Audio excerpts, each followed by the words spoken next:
గత వారం రోజులుగా డెంగ్యూ ఫీవర్తో ఆరోగ్యం బాగలేకపోవడం వల్ల తాను ప్రజల మధ్యకు రాలేకపోతున్నానని అటవీ పర్యావరణ దేవాదాయ శాఖ మంత్రి కొండా సురేఖ ఆవేదన వ్యక్తం చేశారు. డెంగ్యూ ఫీవర్ బారిన పడడంతో వైద్యుల సూచన మేరకు ఇంట్లో ఉండి విశ్రాంతి తీసుకుంటున్నానని, ప్రజలు తన పరిస్థితిని అర్థం చేసుకుంటారని ఆశిస్తున్నట్లు ఆమె తెలిపారు.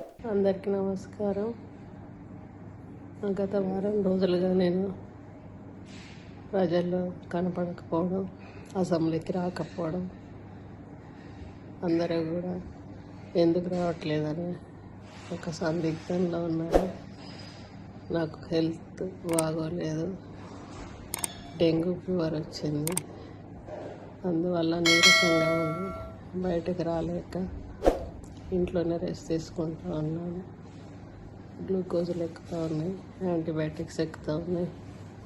కాబట్టి ప్రజలందరూ అర్థం చేసుకుంటారని ఆశిస్తూ సెలవు తీసుకుంటాను. అందరికీ నమస్కారం.